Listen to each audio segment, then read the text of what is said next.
Okay, well, hello YouTube. Today I'm working on a 5.3 liter Vortec with a bunch of busted old exhaust bolts. What I've done is I actually got the bolts out. I'm just recording now the procedure and everything I use, but I've put the manifold back on just to keep the junk out, along with my plasticky garbage bag cover. So basically what I did some Googling, and everybody said to use the weld on, basically a nut onto your broken stud. And so of course I didn't do that. And I tried to do the drill out with the easy out technique and wasted, a bunch of time doing that, got nowhere. And then thought, well, maybe I should just do what everybody's saying I should do. So I actually did that, and so the problem is these, I have a couple of 6 liter and a couple of 5 liter of these Vortec, and they always break off, especially on the extremities. This part would be right against the firewall, very hard to gain access to. I'm swapping the engine out, so I thought I might as well do it now.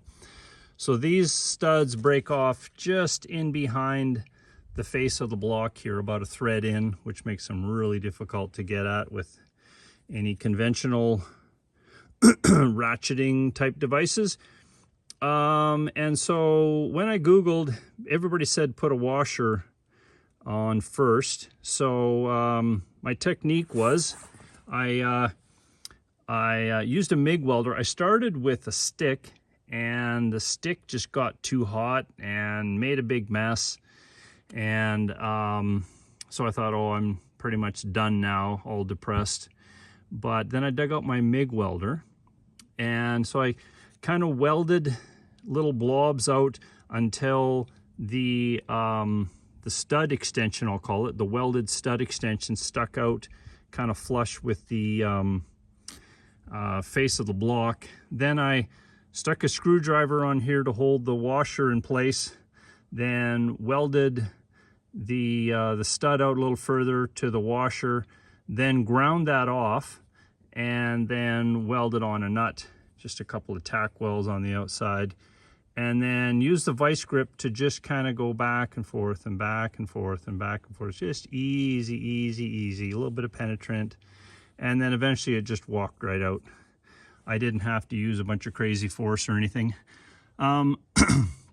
So a couple of things I found a little bit interesting is I thought I would need like a kind of a rusted chrome-free washer and nut, and I found that this actually worked good without it. I didn't really have a nice ground down or anything like that. I just used what I had, and it actually stuck really well.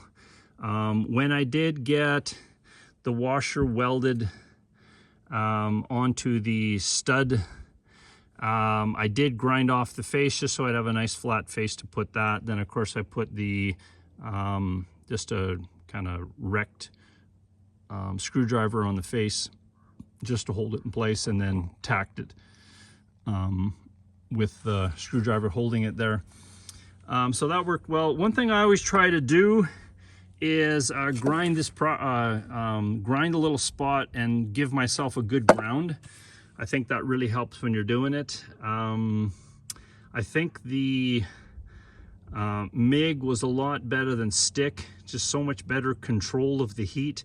Basically, when you're watching the weld, you can see it start to glow, and you know that it's getting plenty hot at that point, and as soon as you release the trigger, it stops welding.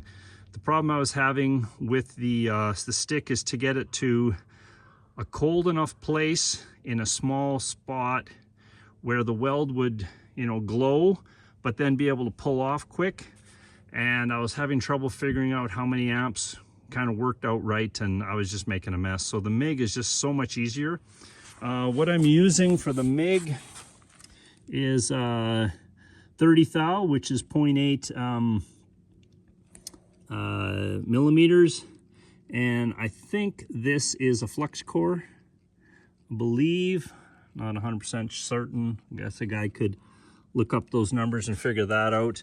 And then I'm running it at wire speed of 45 and a heat of 7 there. Not that it would apply to your exact MIG, but it kind of lined up with I think about an 1/8 1/8 of an inch was about the right. So obviously the bolts are, I think, 8 mil.